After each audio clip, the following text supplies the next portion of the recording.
I'm Whitney Neal, 30 years old and interior designer in Missoula, Montana.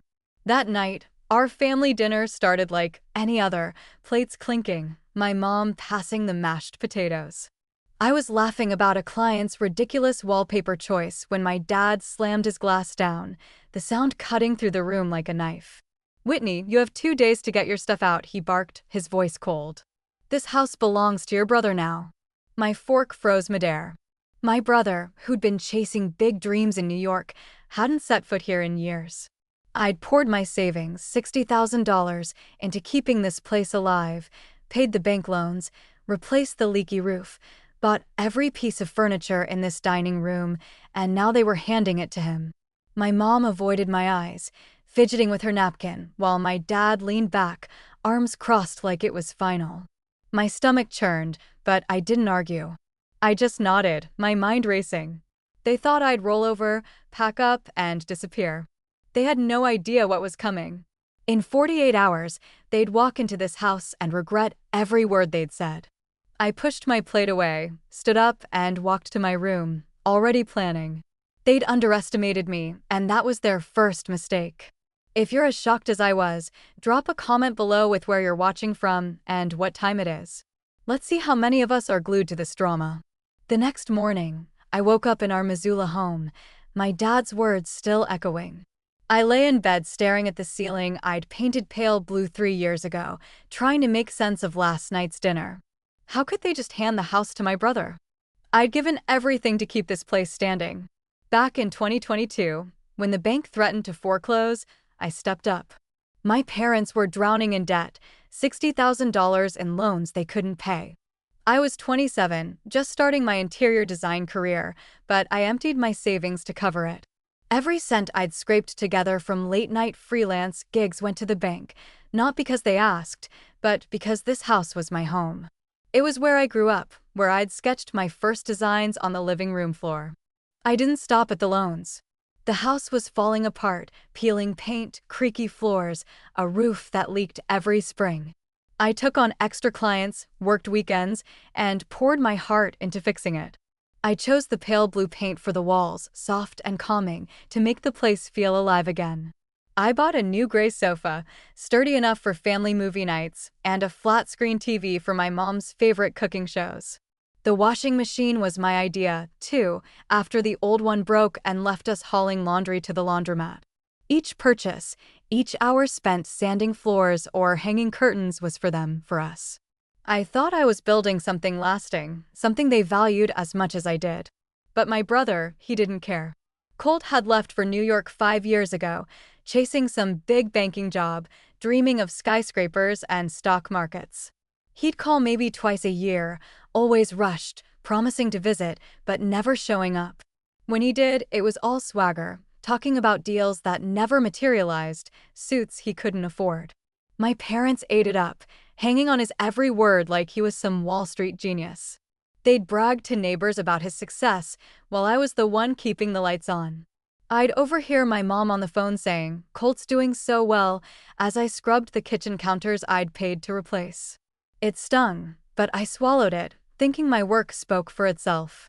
3 years ago, when the bank called about the overdue loans, I was the one who answered. My dad sat at this same dining table, head in his hand, saying, "We might lose everything." My mom was quiet, her eyes red from crying. Colt didn't even pick up when I called him for help. "He's busy," my mom said like that excused it. So I took out my savings, $60,000, every penny I'd saved for a down payment on my own place someday, and handed it over. The bank took it. The house was safe, and my parents hugged me, grateful. But gratitude fades fast. Soon, it was back to Colt's calls, his stories, their pride in him.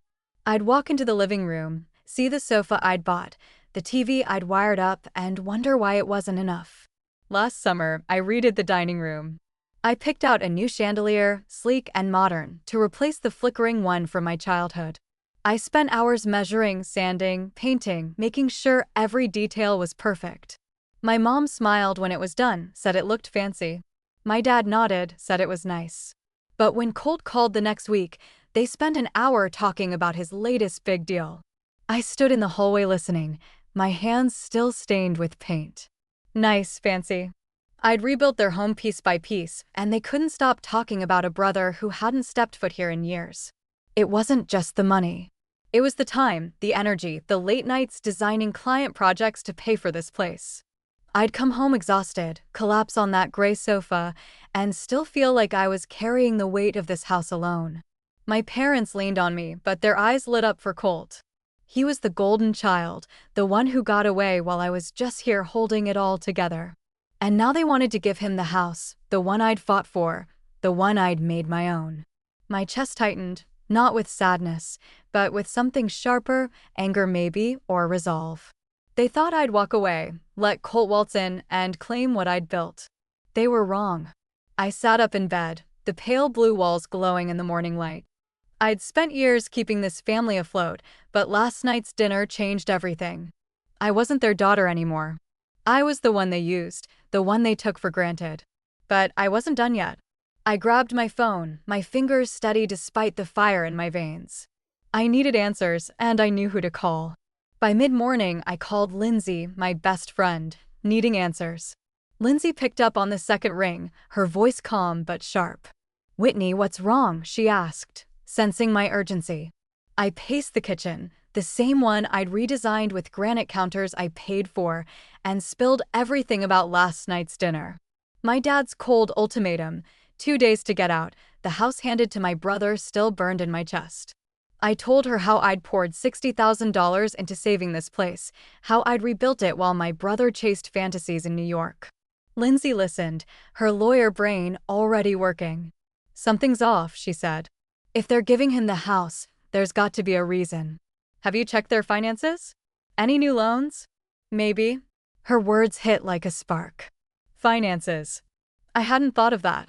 My parents had always been shy about money, especially after I bailed them out 3 years ago. "I'll look into it," I said, my mind racing with possibilities. I hung up and scrolled through my contacts, landing on Finn Walsh.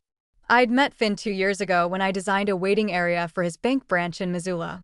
He was straight-talking, good with numbers, and owed me a favor after I'd stayed late to finish his project. I dialed, my fingers tapping the counter. "Finn, I need your help," I said when he answered. I explained the dinner, my dad's demand, and Lindsay's hunch about finances. "Can you check if there's anything tied to my name? Loans, accounts, anything?" Finn paused, then said he'd dig into it. An hour later, he called back, his tone heavy. "Whitney, you're not going to like this," he started. My heart sank. He'd found a loan, $60,000, taken out 6 months ago with my name on it. My name, my social security number, my signature. Except I hadn't signed anything. "It's a home equity loan," Finn said. "Your parents and your brother are listed as co-borrowers, but you're the primary. If it defaults, you're on the hook." I gripped the phone, my knuckles white. $60,000 again, and they used me. Finn emailed me a copy of the loan agreement.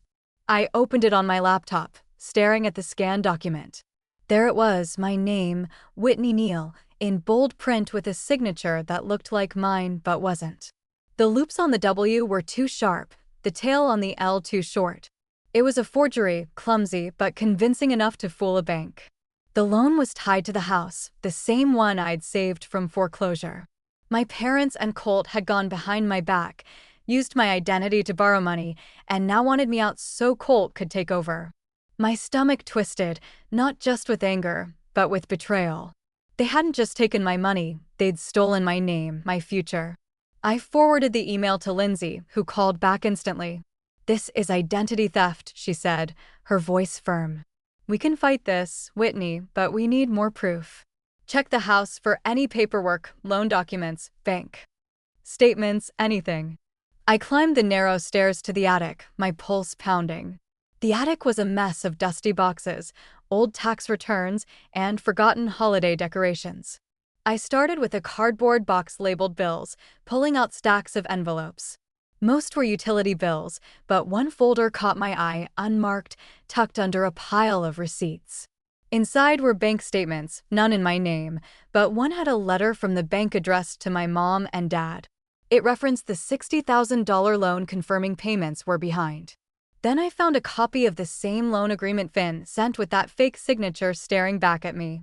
My hands shook as I read it line by line. The loan was approved 6 months ago, right around the time Colt came back to Missoula, tail between his legs after his New York dreams crashed. It wasn't hard to piece together. He'd failed, needed cash, and my parents helped him by using me without a word. I sat back on the attic floor, the papers scattered around me, my mom's silence at dinner, my dad's cold certainty, Colt's absence. It all made sense now. They'd planned this, banking on my trust, my loyalty. I'd spent years keeping this family afloat, and they'd turned my name into a tool for their own gain. Lindsay's words echoed, identity theft. This wasn't just a betrayal. It was a crime. I gathered the documents, my resolve hardening.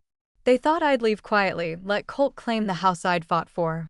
But I had proof now, and I wasn't going anywhere without a fight. By noon, I was in the attic digging through family records for proof. I wasn't going to let them take what was mine. I grabbed a notepad and started listing everything I'd bought for this place over the years. The gray sofa in the living room, soft and sturdy, picked out after weeks of browsing. The flat-screen TV mounted on the wall, perfect for my mom's cooking shows.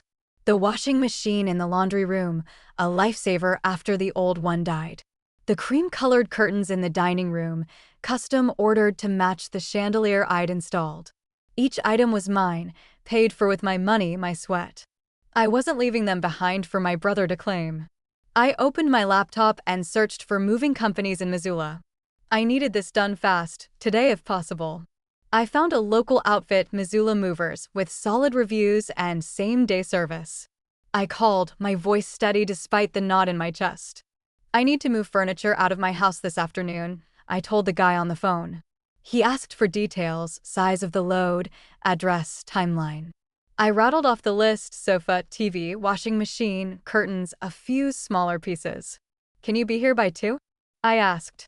He confirmed, said a crew would arrive with a truck. I hung up, feeling a flicker of control. They'd given me 48 hours to get out, but I was moving on my terms. The doorbell rang, pulling me from my thoughts. It was Diane Burke, our neighbor from across the street, holding a plate of cookies. Her gray hair was pulled back, her eyes sharp with concern. "Whitney, you okay?" she asked, stepping inside.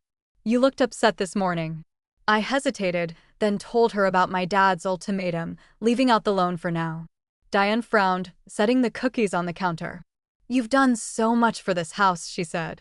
"I remember you out here painting the porch last summer, hauling furniture in the rain. Your parents always bragged about your brother, but you're the one who kept this place together." Her words hit hard, not because they were new, but because they were true. Diane's support felt like a lifeline, reminder I wasn't alone. I thanked her, promising to keep her updated, and she left with a warm pat on my shoulder. I turned back to my laptop and emailed the loan documents to Lindsay. My phone buzzed almost instantly, her name on the screen. "I got the papers," Lindsay said, her voice clipped with focus. "This is textbook identity theft. We can file a lawsuit against your parents and Colt for fraud. I'll draft a complaint, but we need to act fast to protect your credit and assets." I nodded even though she couldn't see me. "What do I need to do?" I asked.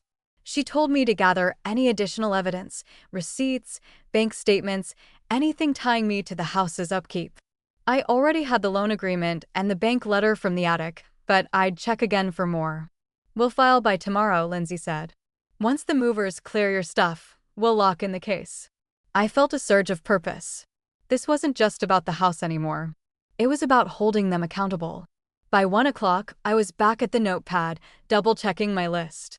I walked through the house, marking each item with sticky notes: sofa, TV, washing machine, curtains. I added a few more: my bedroom desk, the lamp I'd bought for the hallway, the rug in the entryway. Every piece was a fragment of my effort, my life here. I wasn't letting Colt or my parents keep them. The movers arrived at 2, a 3-man crew in navy uniforms, their truck idling in the driveway. I pointed out the labeled items, watching as they carefully unhooked the TV, folded the curtains, and hauled the washing machine down the stairs.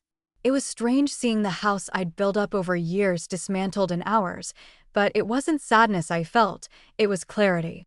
I was taking back what was mine, piece by piece. While the movers worked, I called Lindsay again to confirm the lawsuit plan. "We're alleging identity theft and financial fraud," she said, her voice steady. "The loan documents are solid evidence, and your history of paying for the house strengthens our case. We'll demand the loan be voided and seek damages for the stress they've caused." I asked about the house itself. What would happen to it? "If the loan defaults," Lindsay explained, "the bank could foreclose. Your family might lose it entirely." I paused, picturing my parents and Colt scrambling. Part of me wanted to feel bad, but I didn't. They'd made their choice when they forged my name. I told Lindsay to move forward, no hesitation. The movers finished by 4, the truck loaded with my belongings. I stood in the now empty living room, the walls bare without my curtains, the space hollow without my sofa. Diane poked her head in again, her eyes widening at the sight. "You're really doing this," she said, a mix of awe and admiration in her voice. I nodded, managing a small smile. "They thought I'd just walk away," I said. "They're about to learn. I don't break that easily."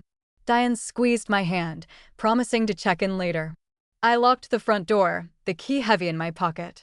That afternoon, the movers hauled my things out, and I felt a surge of control. By evening, the house felt empty, the movers gone. The living room, once warmed by my gray sofa and cream curtains, now echoed with every step I took on the hardwood floor. I stood by the kitchen counter, the loan agreement still in my bag, its forged signature burning in my mind. My parents and Colt thought they could erase me from this house, but I'd taken everything that was mine. The quiet was broken by the front door swinging open, followed by the thud of a suitcase hitting the floor. Colt stood there, his tie loosened, his face flushed with anger. "What the hell did you do?" he shouted, gesturing at the bare walls. "This is my house now, Whitney. Where's the furniture?" I crossed my arms, meeting his glare. "Your house," I said, my voice steady. "I took what's mine. The sofa, the TV, the washing machine, the curtains. You know, the things I paid for." Colt's eyes narrowed, his jaw tight.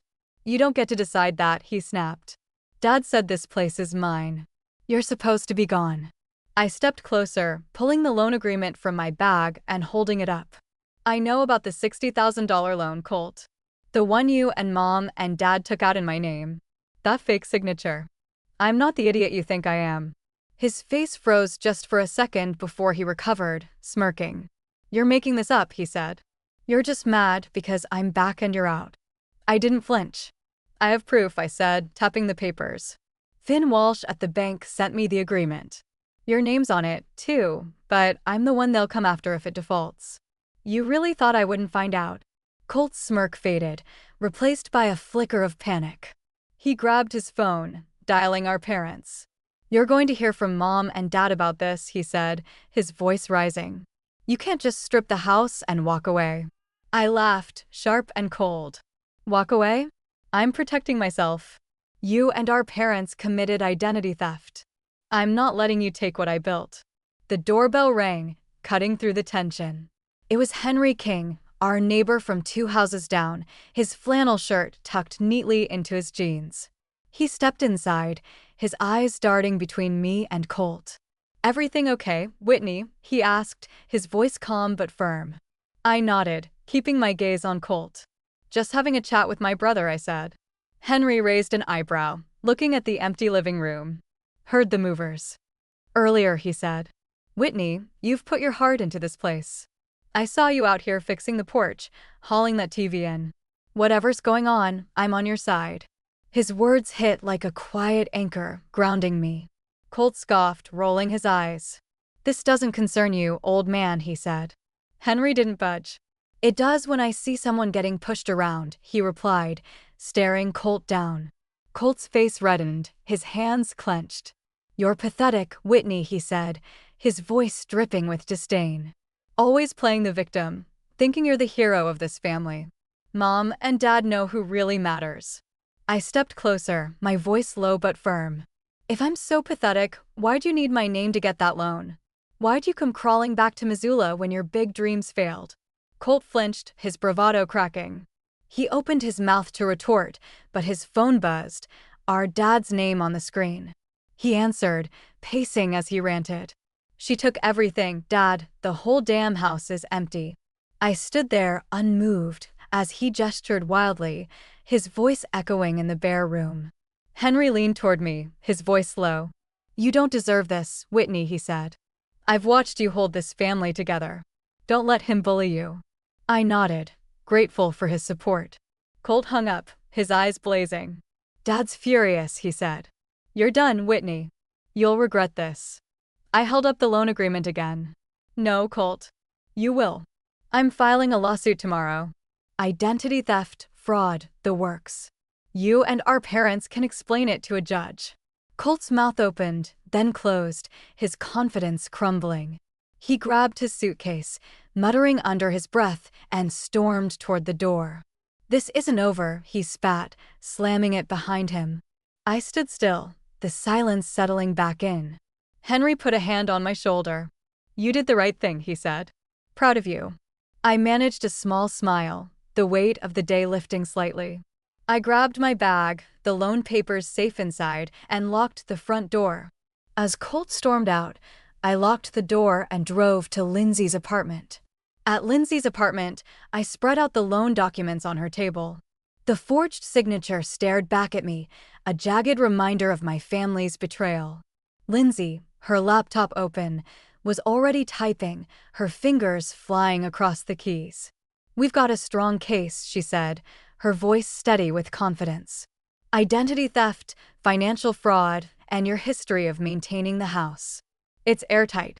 We spent the evening finalizing the lawsuit, detailing every piece of evidence, the loan agreement from Finn, the bank letter I'd found in the attic, receipts for the sofa, TV, and washing machine I'd bought. By midnight, the complaint was ready, a 20-page document accusing my parents and Colt of forging my name to secure a $60,000 home equity loan. I signed it, my hand steady, knowing this was the only way to reclaim my life. The next morning, Lindsay drove us to the Missoula County Courthouse, a squat brick building downtown. We filed the lawsuit, the clerk stamping our papers with a thud that felt final. I stood outside, the cold Montana air biting my face, and felt a strange mix of relief and resolve. This wasn't just about the house anymore. It was about justice. Lindsay squeezed my arm.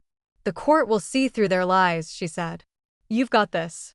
Over the next few weeks, we gathered more evidence, bank statements showing my payments to save the house 3 years ago, emails from Finn confirming the loan's details, even a notarized affidavit from Diane Burke about my work on the property. My parents and Colt were served papers within days, and I could imagine their shock, their scrambling to respond. The case moved faster than I expected. By early spring, we were in court facing a judge in a small wood-paneled room. My parents sat across from me, their faces drawn, avoiding my eyes. Colt slouched beside them, his usual swagger gone, replaced by a nervous twitch. Lindsay presented our case, her voice clear and sharp, laying out the forged loan agreement, my financial contributions, and the betrayal of trust. Their lawyer, a tired-looking man in a cheap suit, argued that I'd agreed to the loan, but the judge wasn't buying it. The evidence was overwhelming, the fake signature, the bank records, my years of payments. When the judge ruled, his voice was firm, the loan was voided, my name cleared, and my parents and Colt were ordered to pay court fees and damages for emotional distress. The house, tied to the unpaid $60,000 loan, was to be sold to settle the debt with the bank. I didn't stay to watch their faces. I walked out of the courthouse, the weight of years lifting off my shoulders. Lindsay followed, a rare smile breaking through her professional demeanor. You won, Whitney, she said. They can't touch you now. I nodded, the victory bittersweet. The house I'd fought for would be sold, but it wasn't mine anymore. Not after what they had done. Weeks later, I heard from a neighbor that the bank had foreclosed, and the house was auctioned off for just enough to cover the loan. My parents and Colt were forced to rent a cramped apartment on the outskirts of Missoula. Their savings drained, their pride shattered. Colt took a low-paying job at a local car dealership, his New York dreams long gone. My parents, once so quick to brag about him, now faced utility bills they could barely pay. My phone started buzzing the day after the ruling. First, my mom called, her voicemail shaky. "Whitney, how could you do this to us?" she said, her voice cracking. "We're your family." Then my dad, his tone sharp with blame. "You've ruined us," he said. "You didn't have to take it this far." I listened to each message, my chest tight, but my resolve unbroken. They'd used my name, my trust, to secure a loan they never intended to repay. They'd chosen Colt over me again and again, and now they wanted forgiveness. I deleted the voicemails one by one and blocked their numbers. Colt tried calling from a new number a week later, leaving a message that swung between anger and desperation. "You think you're better than us," he said. "You'll regret this." I blocked him too. The silence that followed felt like freedom. Lindsay checked in regularly, making sure I was okay. "You did what you had to," she told me one evening over coffee. "They made their choices." I nodded, knowing she was right. The lawsuit hadn't just cleared my name. It had drawn a line. I'd spent years carrying my family, but no more. The house was gone, their finances in ruins. But I wasn't the one who'd forged the papers. I wasn't the one who'd lied. They'd built their own consequences, and I was done cleaning up their mess.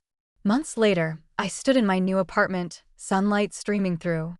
Walking through Missoula's streets, I felt lighter than ever. The weight of my family's betrayal, years of carrying their burdens, their lies, had finally lifted. I'd landed a job at a small interior design firm downtown, a cozy office with exposed brick walls where I sketched layouts for local businesses.